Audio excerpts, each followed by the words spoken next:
They are misfits, arrogant rebels. They scorned conventional wisdom, and each conceived a radical new vision of the cosmos. Galileo Galilei, Isaac Newton, Albert Einstein, and Stephen Hawking have all had tumultuous lives, filled with great triumphs and humbling failures. These are the people who would dare to challenge. They often run into opposition, and they generally don't deal very well with that. There was a kind of a demon within them that wouldn't let them do anything else. It does take a strong ego to say, well, I can solve this. I can figure out some little piece of the universe. Who were these brilliant rebels? And what secrets of their minds allowed them to think the unthinkable and reveal the beauty and strangeness of the universe?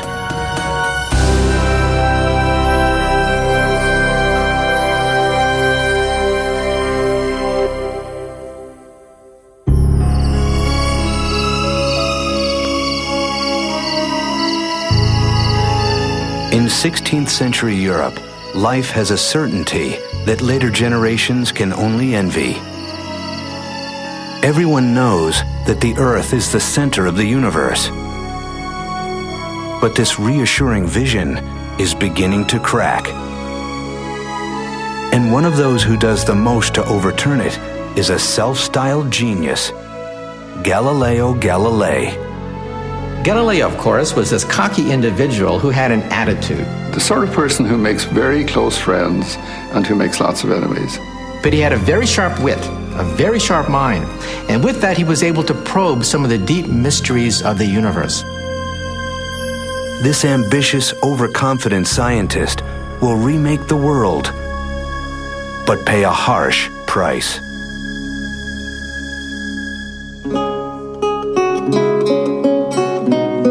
Galileo is born in 1564 in Pisa, Italy. His father, a lute player, is well known for rejecting convention to create a new form of musical harmony. Galileo inherits his father's rebelliousness. At age 25, he becomes a professor of mathematics at the University of Pisa. But he'll grow scornful of his colleagues, who are still teaching the scientific theories of the Greek philosopher Aristotle, almost 2,000 years after his death. We forget the fact that before Galileo, there really was no science as we know it. According to the Aristotelian philosophy, for example, objects moved and came to rest, not because of friction, but because they got tired. And objects fell to the ground, not because of gravity, but because they longed to be united with the earth. To Galileo, such explanations seem absurd. These grand personages who set out to discover the great truth and never quite find it give me a pain, he later writes. They can't find it because they're always looking in the wrong place.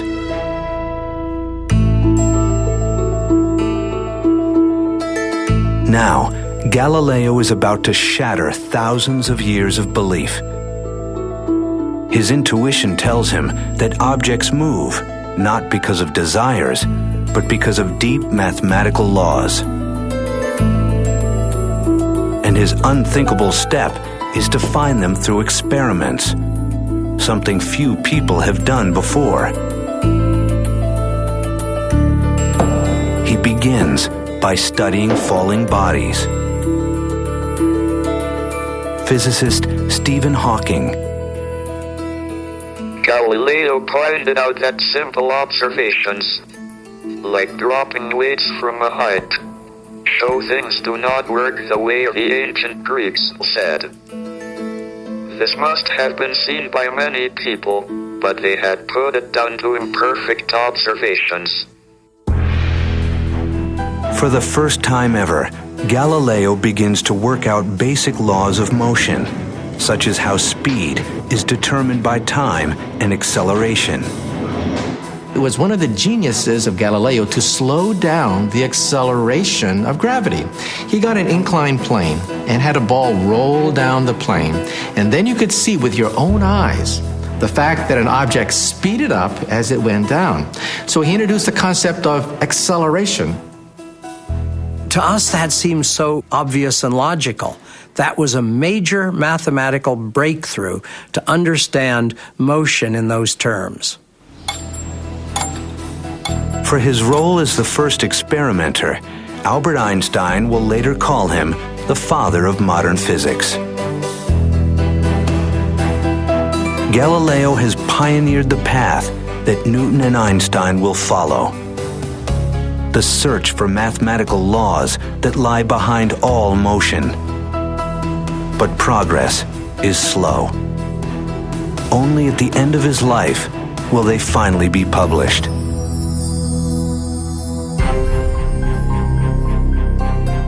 At age 45, Galileo is still a poorly paid mathematician. But ambitiousness and arrogance will soon catapult him to fame and be his undoing. In 1609, Galileo hears rumors of a toy-like spyglass that makes distant objects appear near. Resolving to capitalize on it, he quickly learns to grind lenses. Within a few weeks, he arrives in Venice with a telescope he champions as his own invention. He impresses Venice's navy so much that officials double his salary. Galileo did not bother to tell them that this was an instrument that was being exhibited and sold in many other places. There was considerable chagrin when they discovered that, in fact, this was not Galileo's unique invention. Well, what can you say? He was obviously being a good businessman there. To the free-thinking Galileo, the telescope also offers an opportunity to ask questions few others dare. 60 years earlier, the astronomer Copernicus proposed the radical idea that the Earth revolves around the Sun. But Copernicus had little evidence for his theory, and it contradicts passages in the Bible. In the time of the Inquisition, such speculation treads close to heresy.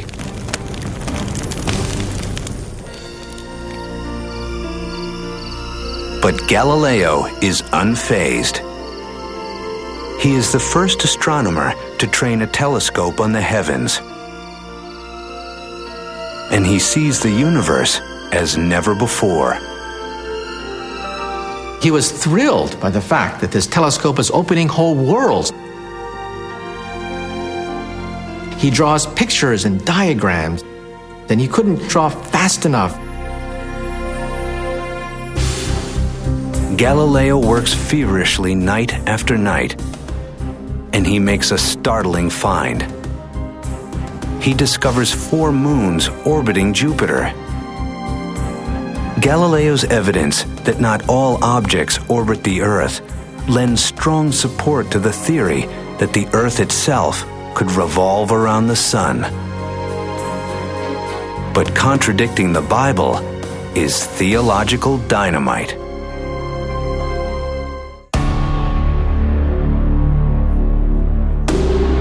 For those who cast doubt on his new theories, Galileo has no patience.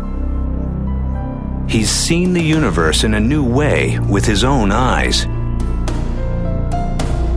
How can I do this and not be merely wasting my time, he writes, when those peripatetics who must be convinced show themselves incapable of following even the simplest and easiest of arguments. Galileo used his cutting wit to cut people down, and that didn't necessarily win him a lot of friends.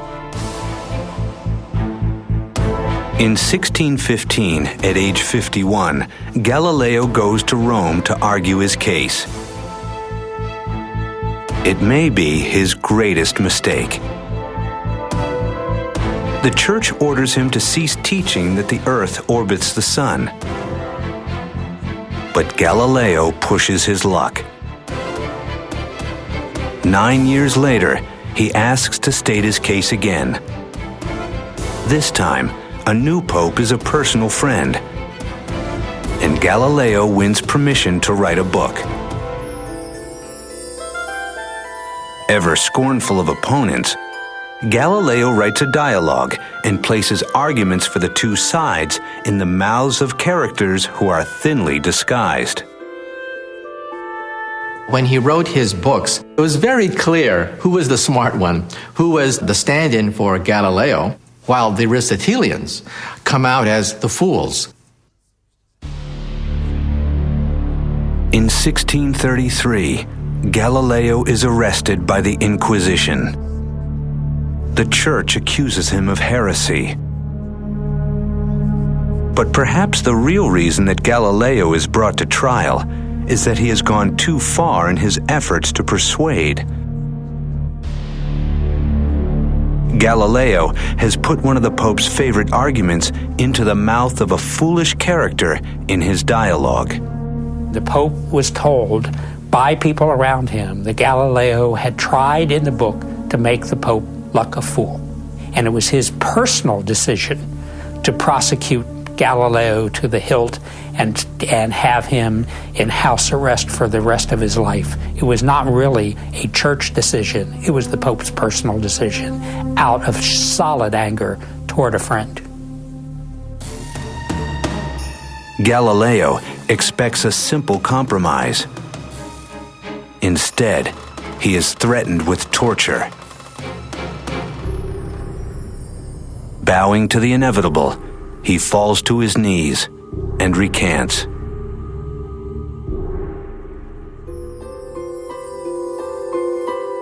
For his last 8 years, Galileo lives under house arrest, a broken man.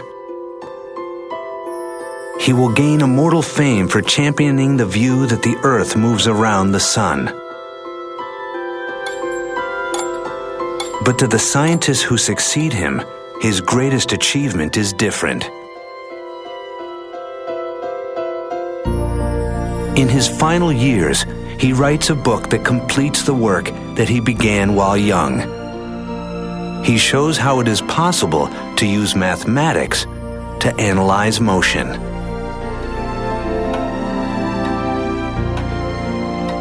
Ironically, the year Galileo dies, a boy is born 800 miles away who will bring Galileo's ideas to completion. He will also be one of the strangest scientists of all time.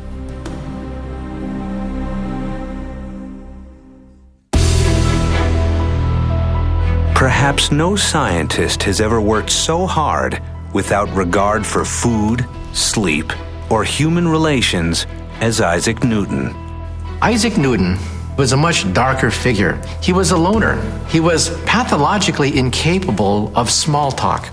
We would use the term obsession. I would say he's the closest example I can think of someone who was consumed by his work. He may also be the greatest scientist of all time. When he is born, the physical world is barely understood. Yet by the time he dies, he's worked out the precise laws that describe all motion, from the fall of an apple to the orbits of planets. There just hasn't been another human being we know of quite like Newton.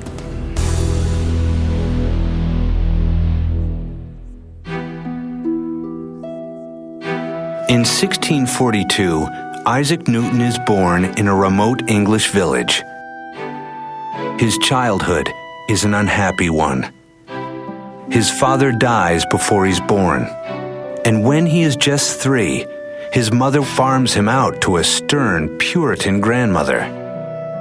When his mother remarried and left him with his grandmother, Newton felt betrayed and isolated, and I think he never quite got over that. He will later write that his childhood sins included threatening to burn his mother and stepfather in their house.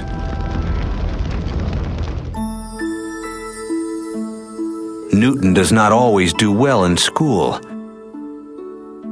but he becomes a curiosity in his village for building extraordinary mechanical devices such as windmills. A schoolmaster convinces his mother to send him to university. At Trinity College, Cambridge, most students drink and carouse more than they study. Newton prefers to be isolated and alone. Here, looking around him, were a lot of people who had not the least interest in books, who came from well-off families. He must have felt terribly out of place. And also, I suspect, knowing the way that students work, he must have been regarded as an oddball. Newton, a Puritan, is obsessed with sin. He adopts strict emotional and sexual limits and lives a reclusive, monk-like existence. Newton was so different from Galileo because Newton was one of the most private people that you would ever know about. He didn't take pains to make friends, and somehow he didn't relate easily to people. He just pulled back from them. Throughout his entire life, he has no love affairs and few friends. Some scholars speculate that Newton was homosexual. Others that he simply decides he has no time for anything but work. It is believed he dies a virgin.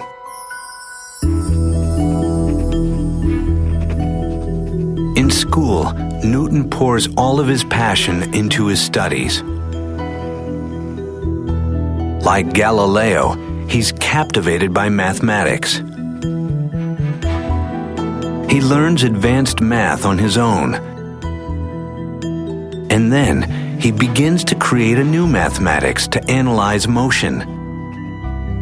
He invents calculus. Newton is fascinated by the way the sun rises and sets in an unbroken arc. Newton's brilliant insight was the fact that when objects move, they can be viewed incrementally, piece by piece, tiny little increments at a time. And when you add up this motion, you get beautiful spirals, you get ellipses, you get circles. And just remember that when Isaac Newton was scribbling down all his notes, he was creating calculus at the rate at which freshmen in college learn it. Had he told anyone, he would have been recognized as the greatest mathematician in Europe. But Newton keeps his discoveries to himself, preferring to work out the details alone.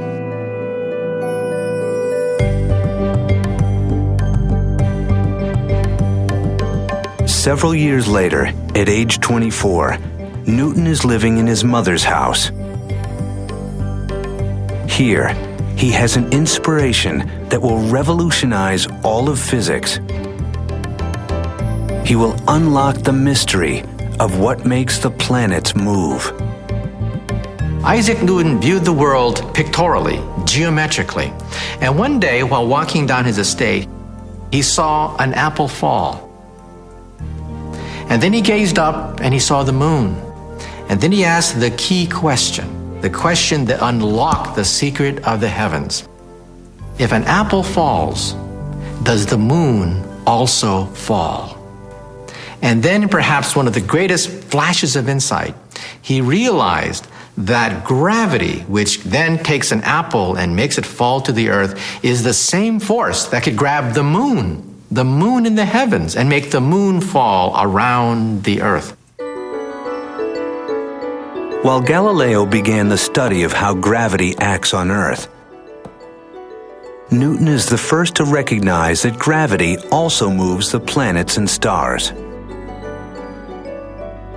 This was an absolutely world-shaking change. Newton essentially showed that the laws of the heavens were the same as the laws down here on Earth. But when he tries to work out the details, the complex mathematics eludes him. He will keep his great breakthrough to himself for almost 20 years.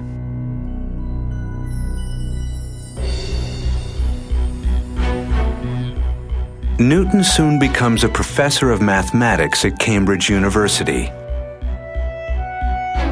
With few teaching responsibilities, he works on math and physics around the clock. His colleagues will soon recognize his brilliance, as well as his prickly and strange nature. In 1672, Newton's invention of a new telescope wins him admission to the Royal Society, England's association of greatest scientists. Flattered, Newton allows them to publish a brilliant paper on optics. But when the great physicist, Robert Hooke, erroneously challenges his theory, Newton flies into a rage and threatens to withdraw from the Royal Society.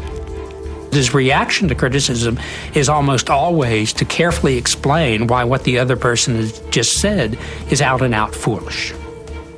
He was an extraordinarily fragile personality. As one of his biographers had said, his motto is rule or sulk, and he spent a lot of time sulking.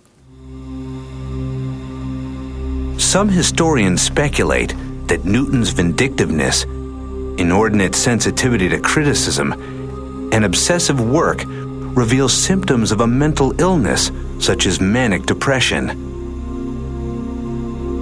We will never know.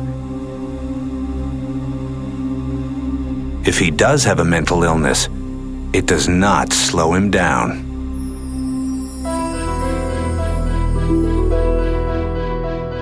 At the age of 42, Newton is asked to solve a problem that is baffling England's greatest physicists.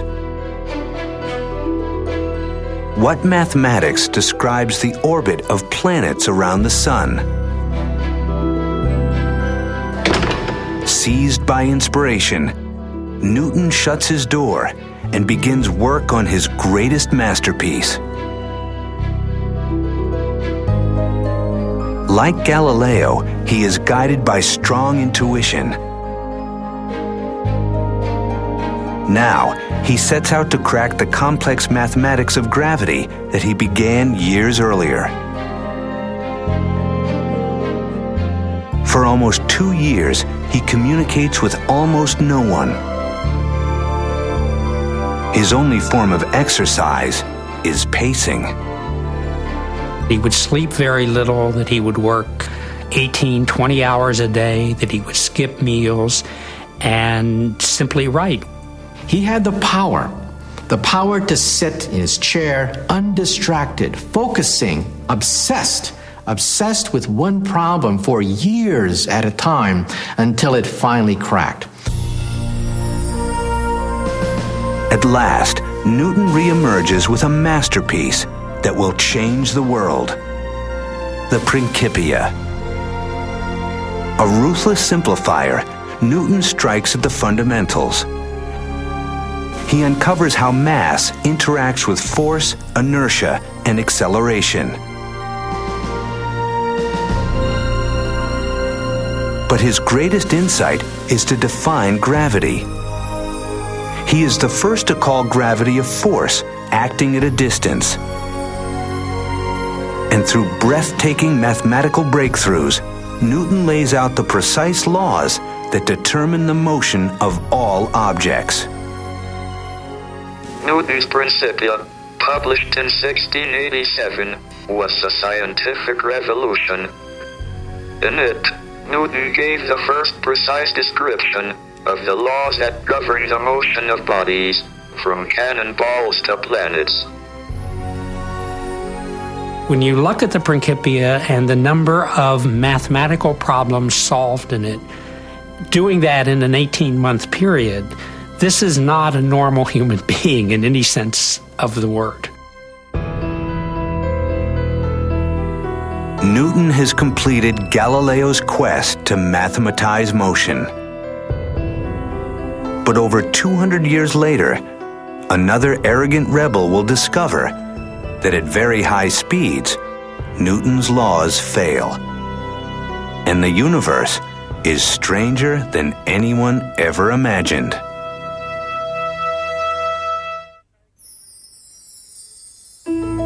At the age of 16, Albert Einstein asks a simple question. What would happen if he ran as fast as a wave of light? Would the light wave appear to stand still? When he returns to this image less than 10 years later, he will revolutionize our understanding of space and time. He loved to imagine worlds that didn't exist. That was his power, the power that he could see things physically in a picture, things that other people couldn't see. The man who makes these breakthroughs is an absent-minded professor, a twinkle-eyed lover of humanity. But he's also selfish, has 2 failed marriages, and confesses himself an emotional failure.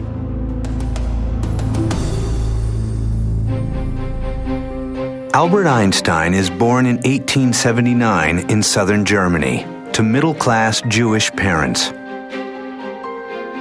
As a child, he is quiet and withdrawn. His parents began to think maybe he was retarded because it took so long before he began to speak. But he was just busy thinking, apparently. As a young boy, he is fascinated by puzzles and games and shows remarkable perseverance. At age 9, he builds a tower of cards 14 stories high. By all accounts, Einstein as a child was a nerd, and as a consequence, the other kids would make fun of him. He was apart. He lived in the world of books, the world of ideas. In 1896, the 17-year-old Einstein wins admission to the ETH, the MIT of Switzerland. Like Galileo, he is witty and sharp, with a sense of humor, and is also a rebel. Einstein has resolved to become a theoretical physicist, but he feels stymied. His physics professor, Herr Weber, has no interest in the latest cutting-edge theories of light and electricity. He passes his exams only by borrowing a friend's class notes and graduates with unexceptional grades. His behavior has not gone unnoticed. All of Einstein's applications for jobs at universities are rejected. After Einstein graduated from the university, he became a loser in every sense of the word. His professor, Weber, actively disliked the young Einstein. He wrote letters of recommendation, which we now know undermined his chance at any kind of academic appointment. Even before he became a physicist, his life as a physicist was over.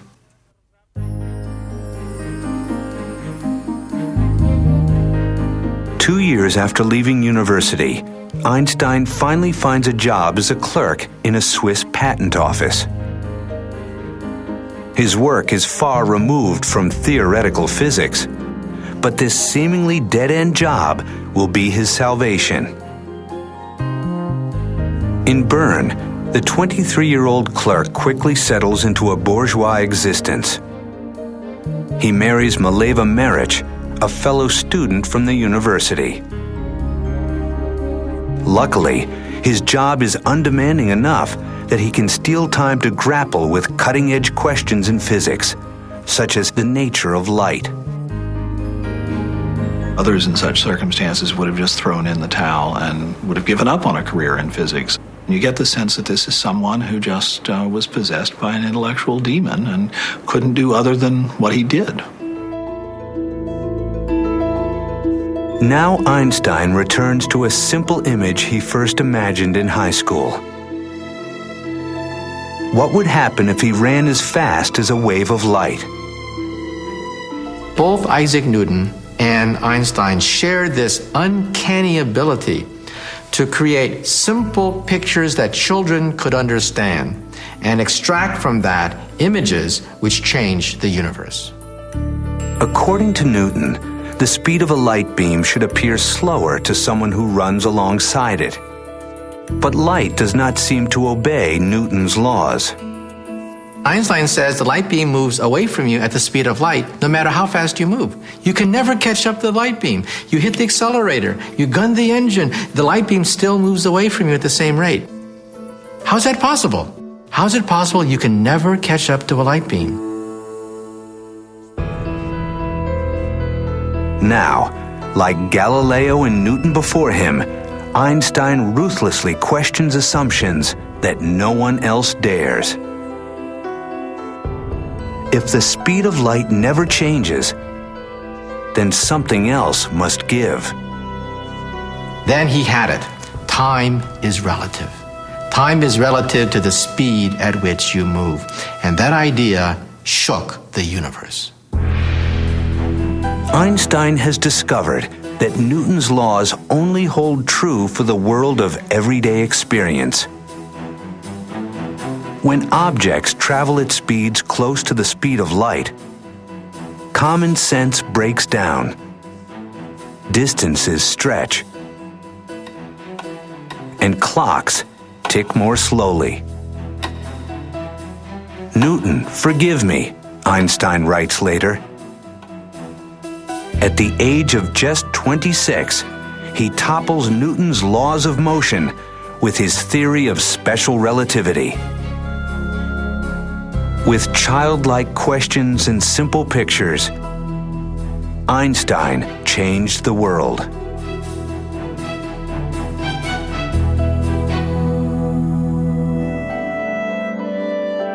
In 1907, Einstein turns to new scientific challenges. But newly published letters reveal a little-known personal side.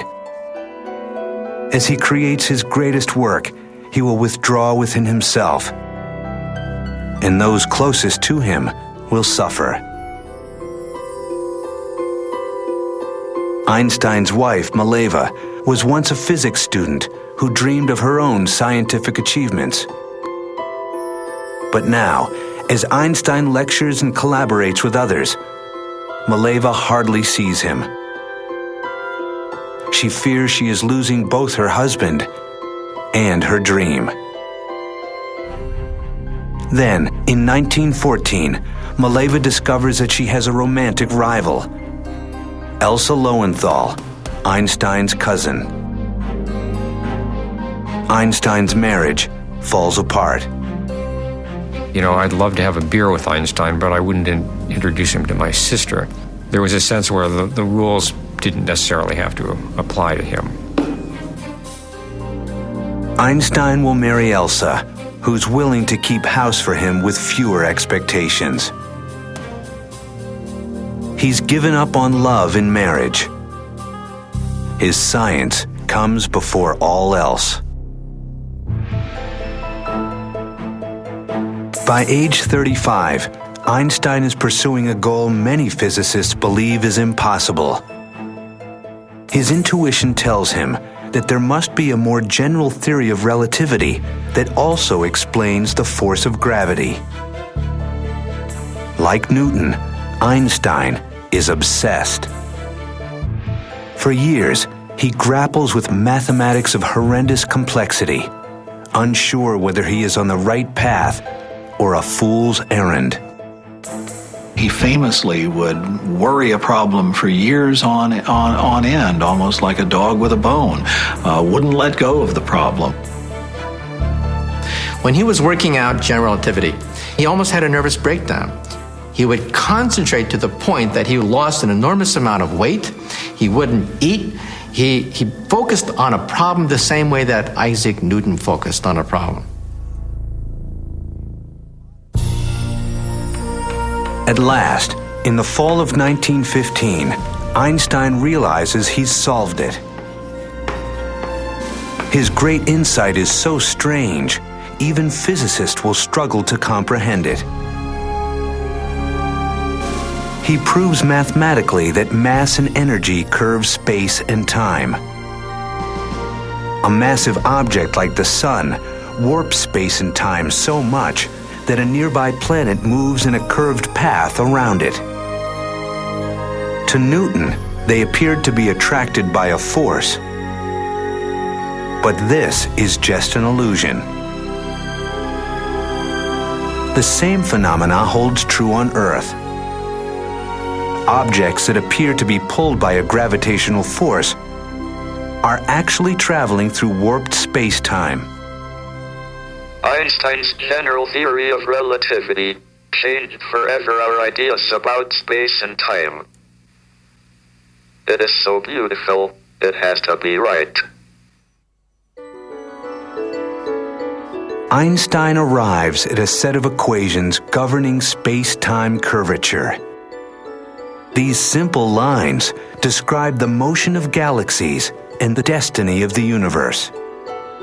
When we physicists look at the equations of Albert Einstein, we cry. We cry because they are so gorgeous. Realize that the motion of the heavens, with all the curved spaces and time warps and what have you, can be summarized in an equation about an inch long. That is power. That is incredible. That is beautiful. Although Einstein will continue working until the day he dies, by the time he is 40, he has completed his greatest work. Galileo applied mathematics to motion. Newton perfected these laws for everyday experience. But Einstein's search for a deeper theory revealed laws that govern the entire universe. Today, another brilliant rebel is searching for an even broader theory, a theory of everything.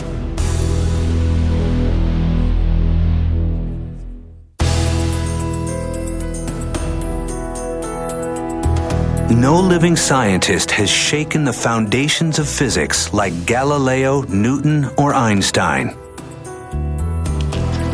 But among those who have advanced cosmology's frontiers is a once lazy student named Stephen Hawking. Today, he holds the same chair in mathematics at Cambridge University as Isaac Newton. I was born 300 years after the death of Galileo. I hold the same job at Cambridge as Newton did, and I work on Einstein's general theory of relativity. Of the three, I feel closest to Galileo. He followed his nose and was a bit of a rebel.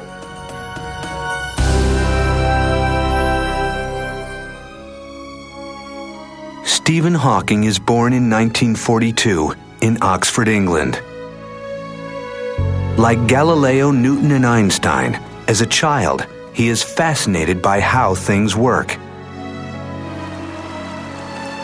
Yet at Oxford University, Hawking hardly works at all. Instead, he relies on his extraordinary facility with mathematics to coast through. Hawking spends most of his time socializing and on the river with his rowing team. By all accounts, Stephen Hawking was not the kind of person destined for greatness. At college, Stephen was not the hardest of workers. Stephen himself says that in his entire undergraduate period at Oxford, he only worked about 1,000 hours, which is an hour a day or on average. Hawking is bored and apathetic. Nothing seems worth working for. Yet a tragedy is about to strike that will turn a bored intellect into a passionate mind. In 1962, Stephen Hawking has just begun to study cosmology as a graduate student at Cambridge University. But signs of illness are becoming too difficult to ignore. A slight speech impediment, difficulty pouring a beer. Doctors tell Hawking he has ALS, commonly known as Lou Gehrig's disease. The regions of his brain that control motion are wasting away. There is no cure. The 20-year-old student learns that his body will become paralyzed. His breathing muscles will eventually seize up, suffocating him. Doctors say he has just 2 years to live. Hawking falls into a deep depression. When Stephen was first diagnosed as being ill, he really didn't expect to live more than a year or two, and therefore there didn't seem much point in even completing a PhD. But inexplicably, his disease progresses more slowly than predicted. He meets Jane Wilde, the woman who will become his wife, and he finds a purpose. I dreamt that I was going to be executed, he writes. I suddenly realized that there are a lot of worthwhile things to do if I were reprieved.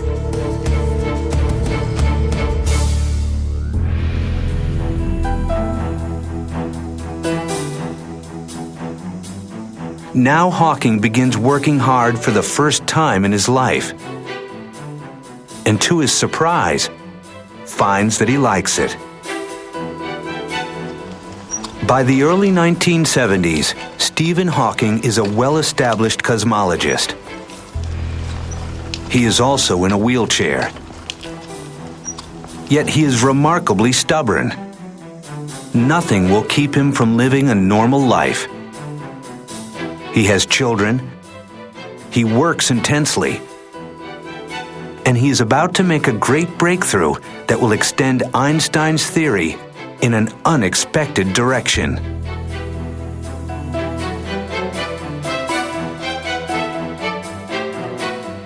Einstein's theory of general relativity predicts the motion of very large objects such as galaxies. But it cannot explain the behavior of the tiniest subatomic particles that are the building blocks of the universe. Their motion is only predicted by a different theory called quantum mechanics.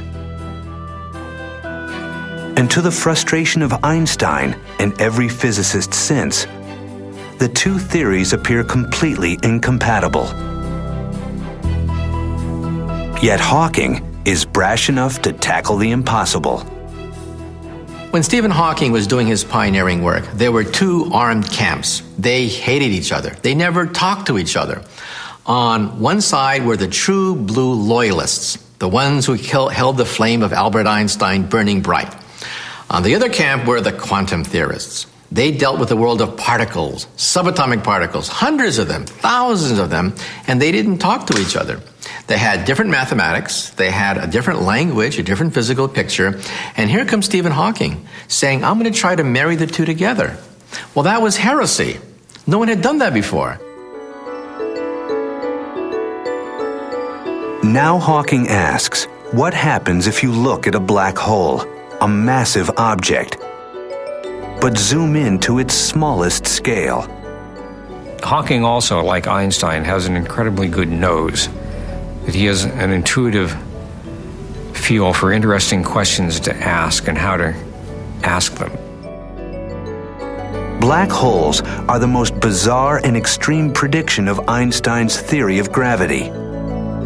Theoretically, if a mass is extremely concentrated, for instance, if a star were compressed into a ball just miles wide, the space around it will become so warped that gravity will keep everything from escaping, including light. A black hole is a region of space in which gravity is so strong that light can never escape. It's like a one-way membrane in which things can go in but nothing ever comes out, including light, and that's why it's called black. Now Hawking attempts something his colleagues assume is impossible. He uses the equations of quantum theory to analyze what happens to tiny particles trapped by gravity on the edges of black holes. By now, he can no longer write. If he was an experimentalist, his career would long be over. But Hawking has rarely even looked through a telescope. And for theory, all he needs is his brain. Like Newton and Einstein, Hawking has great powers of concentration. He reruns long, torturous equations again and again in his head, checking and rechecking his calculations.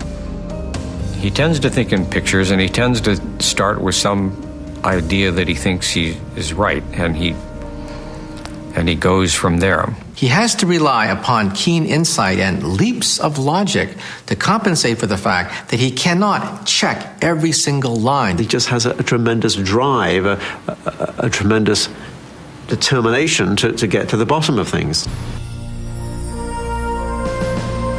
Hawking's results shock him. Black holes are not completely cut off from the rest of the universe as once believed. Instead, their edges shed tiny particles, now called Hawking radiation. The arguments are so compelling, everyone now agrees that black holes must give off Hawking radiation. The radiation will carry away energy and mass, and the black holes will slowly evaporate and eventually disappear.